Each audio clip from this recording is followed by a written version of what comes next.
This is the homepage of my webpage application. Before starting to tell how it works, I would first like to tell you that why I needed to implement this. Why I needed to initiate this, and what functionality will it have. The answer to this is very simple.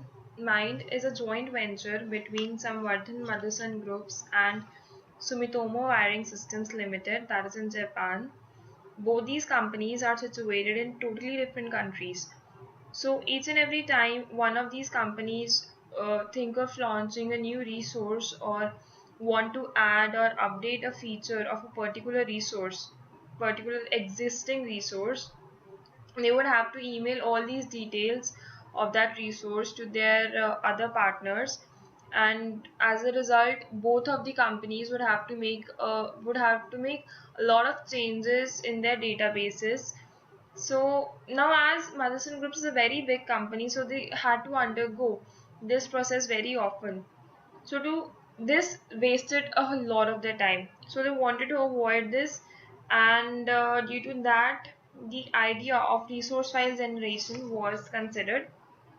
This is basically a web page on which both the English and Japanese people are allowed to add resources by filling in the respective details of the project. They can also edit or update or delete any entry. Also, to ease its use, Japanese people can translate the already present English entries. Well, this will help them a lot because, say for example, a new user from Japanese company wants to come and access an entry that is in English. Now he won't have to translate that English entry again into Japanese and then retrieve the data.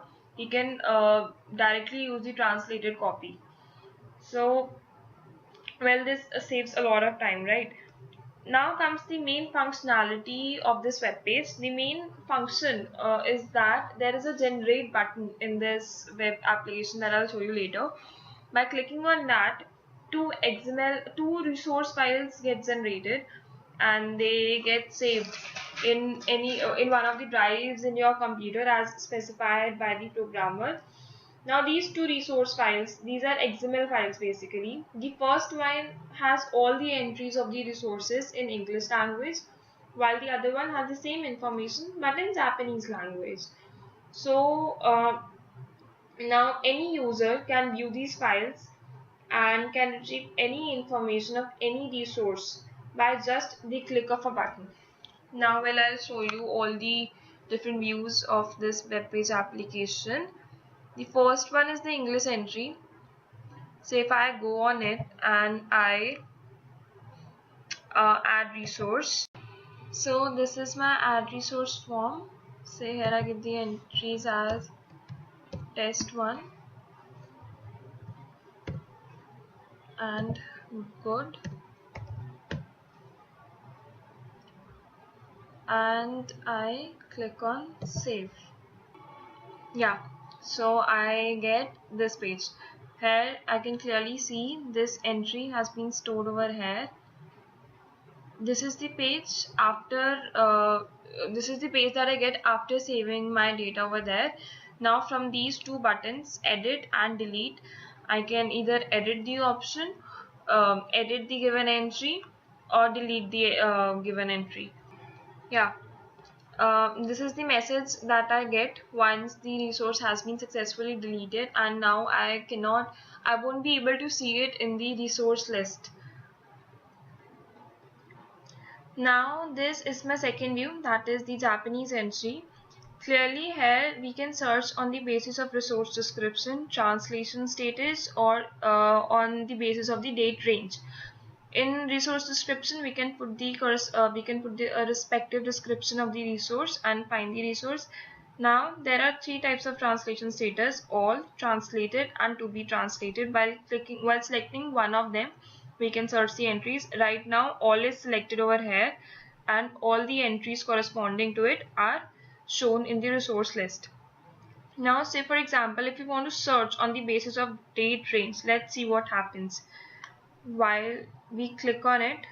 So clearly, as you can see, we can select here the corresponding date range, and after that, say we have selected right now the 7th date, and accordingly we can apply it and we'll get the corresponding data entries. Now say if we want to add a resource, so here this is the form that shows here all these entries are disabled. We can add the translated description of Japanese over here, and then we can save it.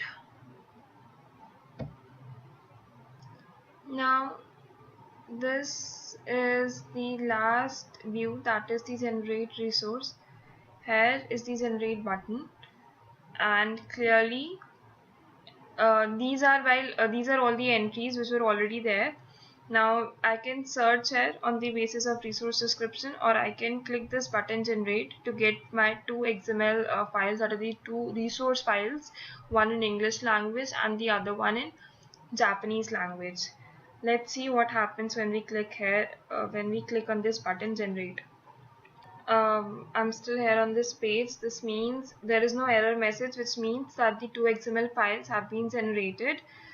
Now let's see that where are these files and how do they look, what is their layout. So now this is I have opened Visual Studio. These are the two resource files. One is in English, the other one is in Japanese. The English version is here, and these are the descriptions here: green, hello, and done. Right now I can go on to the Japanese one, and I can also find that by clicking on this is my Japanese XML file, and I have all the resource descriptions right here. So clearly, as we have seen, two resource files have been generated. That is what is the main functionality of this web page.